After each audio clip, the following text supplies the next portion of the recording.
listening to the Marriage Clinic podcast, a podcast on love, marriage, and personal development. Our purpose is to inspire and equip you with knowledge and skills to enable you have lasting and fulfilling relationships. Now your host, Joshua Morgray.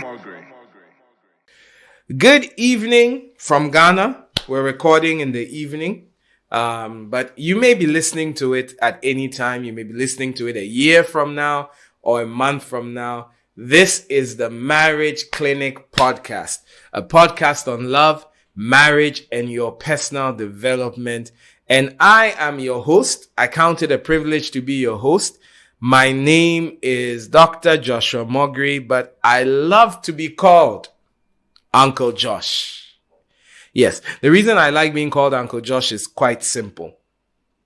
As you know, your uncle can be, especially if you're African, your uncle can be your age mate. Your uncle can be younger than you. And your uncle could be your dad's age. So it puts me in a place where you can relate to me as an uncle, and I'm glad to be here. Today, I'm talking about relationship goals for married couples. Relationship goals for married couples in a new year. As you know, we are in the first quarter of a new year, and it's still a good time to set some goals. All right. I'm a person of faith, and I often love to begin with a verse. Proverbs 16 verse 3 says, "Commit to the Lord whatever you do, and he will establish your plans." Commit to the Lord whatever you will do, and he will establish your plans. All right. Now, you may be asking me, why are you talking about goals for married couples? You know, 2 weeks ago, I spoke about goals for people who are single and want to get into a relationship. Then last week, I spoke about goals for people who are in a relationship and want to get married. And now I'm talking about goals for those who are married and want their marriage to improve. Okay? If you give your marriage what you gave it last year without any improvement, you get the results you had last year. So it's important that you set goals for your marriage so that your marriage works out. Okay? So I'm going to give you some quick fire goals of things you should set out to do in your marriage, or goals you should set out in your marriage that will help you become better. Number one, this one is a running theme. This one is a running theme through all three. Improve your communication.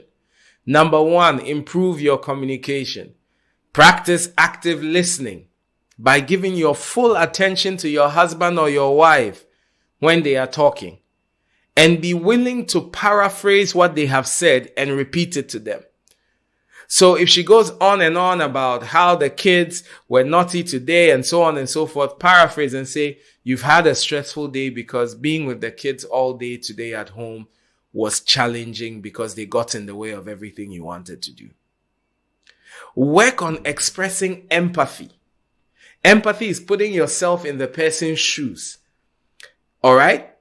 Work on expressing empathy when you are talking with your spouse. If he says, "I had a terrible day at work," imagine what it must have been like for him, and then communicate with him. Avoid always blaming or criticizing your spouse. I love that scripture that says, "Speak the truth in love." So there are better ways to say what you want to say. Let me give you an example. A couple of years ago, I was having a problem with my spouse because sometimes when she's traveling, she forgets to tell me when she gets onto the flight. I do it. When I'm getting onto the flight, I send a message, say boarding the minute I get off. So sometimes she waits till she gets to a hotel and she sends me a message. And it was beginning to get to me. So instead of criticizing, I said, how can I say it in such a way that she'll understand? So I said, you know what? Whenever we travel, getting to our destination is not a guarantee. It's God's grace. I'm a person of faith. It's God's grace. So whenever I know you're on a flight, I'm concerned if you've arrived. And it will make me feel better and more at peace if you can let me know when you are boarding and let me know when you get off the flight. I said, it doesn't have to be a call. It doesn't have to be a long message. It can even be taking off, or the picture of a plane going up and the picture of a plane coming down. Once I know you've arrived, it can take you an hour before you call me. I don't mind. Speaking the truth in love. The second thing you need to do, another goal you need to set this year, is to reinforce intimacy. A marriage grows on intimacy. Spend quality time together by making time for meaningful conversations and physical affection. The guy behind the camera smiled when I said physical affection. All right? Spend quality time. I nearly said if he's your wife, if she's your wife and he's your husband, you should spend time each day talking. Not complaining, not planning for the next day, talking. All right? Find ways to build physical intimacy through things like hugs, kisses, cuddling. Whenever we talk about physical intimacy, men think about sex, women think about cuddling. So dear men, dear husband out there, look at me real close. Physical intimacy must not always lead to sex. I can see what you're thinking. Why turn on the oven if you are not going to bake? All right? Work on emotional and spiritual intimacy by sharing your thoughts and feelings and practicing it out in activities.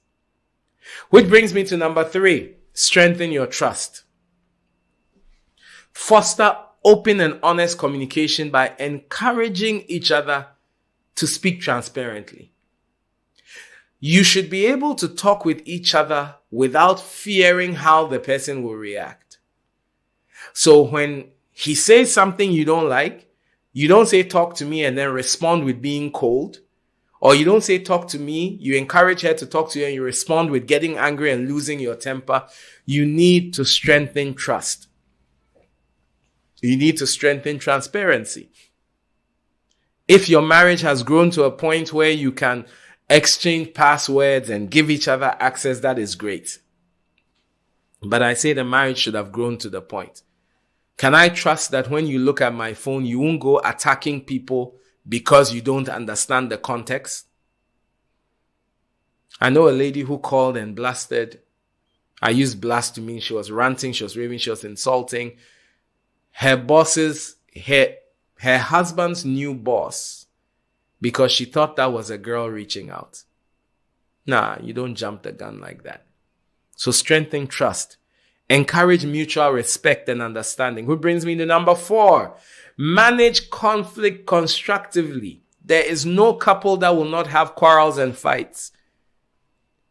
Even if your partner is deaf, cannot hear, cannot speak, cannot see, you will still have quarrels because they can smell you.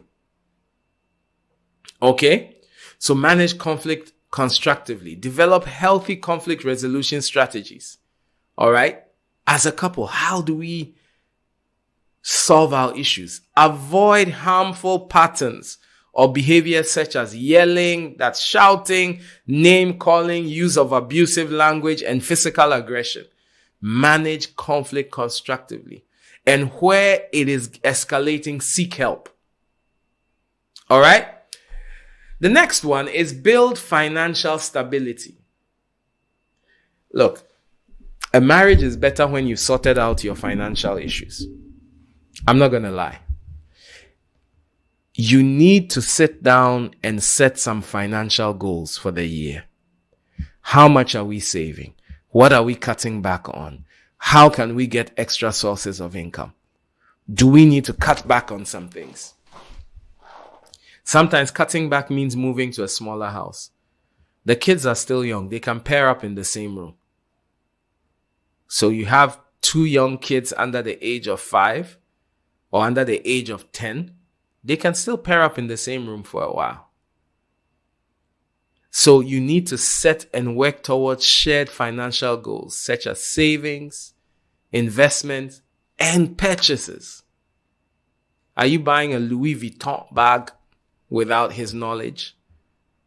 Are you spending on the boys' night out without her knowledge? Set financial goals for the year. Brings me to the 6th one. Learn each other's love language. It's so important. If you would learn your husband's love language and he would learn your love language, you would have peace.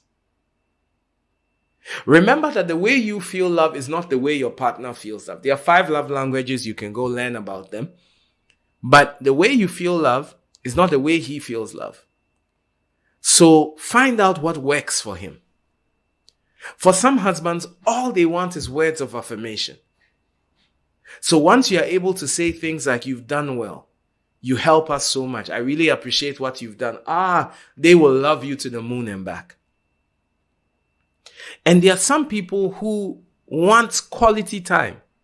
They are not bothered if you brought her chocolate. She's not bothered if you brought her chocolate. She's not bothered if you got her the latest Mercedes-Benz car. What she really cares about is, can you come home on time and spend time with me?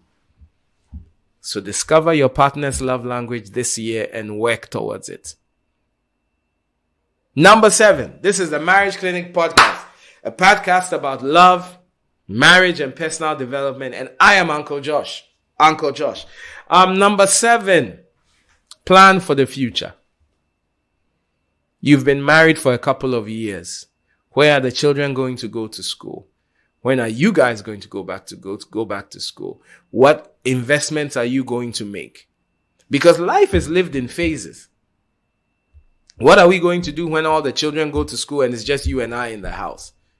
What's our retirement going to look like? How are we going to take care of our parents that now they are growing old? Yes, your mom is living on her own. Can she keep living on her own for the rest of her life? And amongst all your siblings, are you the most likely to bring her into the house? If we are going to have to bring our mom into the house in the next 3 years, how do we prepare a place for her? These are things that you need to plan for the future. So just don't look at today, but sit down. What are the goals for this year? Set long-term goals for the marriage and work towards them. And set short-term goals. Make an effort to show love in the way your partner will understand. And one of that ways is when you make plans of the future together. All right? Number 8. Set a goal to spend more time together. Set a goal to spend more time together. Let me explain. All right? Every relationship lives and dies. The oxygen of a relationship is on how much time you spend together. The more time you spend together, the more you enjoy each other constructively. So what you need to do is set a goal to increase the amount of time you spend together. My dear lady, you can be crocheting and he can be watching the game at the same time and you are spending time together. All right? She can be cooking and you can be repairing something on the kitchen table while you guys are spending time together. You see, try to enjoy each other's company. So set a goal to spend time together. Make a commitment to put your relationship first and prioritize spending time together. Have date nights. Have movie nights. For some of you, the only time you spend or the only time you interact is in the night when the lights go off. That's not what marriage is only about. So make time to spend time together. I'm going to run through the rest. Number 9, prioritize the relationship. Make sure the relationship, your marriage relationship, set a goal of prioritizing your relationship. Make sure your relationship is the most important thing in your life. The job will come to an end. The children will leave the house. You will retire. The church will let you go one day. The only person that will stay by you for the rest of your life, till death do you part, is your spouse. So prioritize the relationship. Don't take decisions that favor the other facets of your life, but work against the relationship. All right? And I'll tell you the last one. Take care of each other's health. Take care of each other's health. If you're going to live to a ripe old age, you need to take decisions now. Make drastic decisions about your meal plans. Make drastic decisions about your workout. Visit the doctors. Get a physical exam done. Know what is going on. Do some blood tests. Don't don't put it away. Tackle it head on. Ignoring something does not make it go away. Ignoring something does not make it go away. So please, hey, this has been the Marriage Clinic podcast to married couples. Today, I've told you some goals that you should set that will make your marriage much better. I will come to you now with Ask Uncle Josh session, where you send me a question and I do my best to answer the question to the best of my abilities. I normally would mention the name of the person who sent in the question, but this time, this one really touched me, so I'm not going to mention the person's name. I'm just going to mention your initials so that when you do read this or when you do hear this, you know it's you I'm talking about. Your initials are AJ. And this one touched me. You sent me this message and you said, I'm in an abusive marriage. And this started 17 years ago when we were dating. Even in the relationship, he was abusive, but I believed he would change once we got married. I'm tired now. What do I do? Now, to the single people out there, especially the single ladies out there, please do listen to me. If he beats you when he has not paid your bride price, your lobola, he has not come to do knocking, he will beat you and kill you when he marries you. No man has a right to lay a hand on you, especially if it is just a relationship. It doesn't matter how long you've been in that relationship. Run for your life. Your life is more important than the title of a relationship. And even in marriage, your life is more important than being said you are a Mrs. So now to my sister, AB, let me give you a 7-step plan to deal with this abuse. Number 1, create a safety plan. Identify a safe place you can go in case of an emergency. Gather important documents and keep them in a safe place. And have a plan for how you will get out of the house quickly if the abuse is too intense. Have a certain amount of money that you keep. Have in your mind where you will go if it's getting bad, how you're going to get the children out, your ID cards, where you are going to go if it gets too bad. All right? The second thing is reach out for support. Talk to someone you trust, a friend, a family member, or if there's a domestic violence place around where you live, talk to them. They can offer you emotional support and help you make a plan to leave the relationship. You see, when he's beating you, I'm talking about leaving. Don't die in the marriage. Because the painful thing is if you die in the marriage, in a couple of months, you marry someone else. Number 3, document the abuse. Keep a record of the abuse, including dates, times, and descriptions of what happened. And if possible, pictures. Okay? If you can record audio or even video of the abuse, that is fine. You need documentation because it will become your word against his. And scars heal. And when he says you fell down the stairs, or he says that you were cooking and hot water splashed on your face, what are you going to say? The next thing is learn about your options. Research. Find out what your options are. Because you're making a plan to leave. Then from there, number 5, build a network of support around you. Surround yourself with people who are supportive of you and your decision to leave, because a decision to leave is a big deal. Some people say he's beating you, just leave. It's not that easy. So get people around you who can support you emotionally as you think of leaving and prepare to leave. Number 6, leave the relationship. If he's beating you, make a plan and leave. I don't have a job. It's better to be looking for a job than to be 6 feet under. And the last one, number 7, seek professional counseling. It's a big deal when you've been abused. You bear the scars both emotionally and physically, and you need to talk to a professional who can help you. So AB, I'm so sorry you're going through this. And I want to take time to pray for you and everybody who is going through abuse. Father, I pray for AB. And every other person who is experiencing physical abuse, I ask for your protection upon their lives. I ask that, Lord, you will strengthen them and give them the courage to be able to take the necessary steps. And Father, cause them to blossom even after all of this pain. In Jesus' name, amen. Sorry to end on a sad note, but hey, that's relationships. So God bless you. Do take good care of yourself. And next week we'll be back. Bye-bye.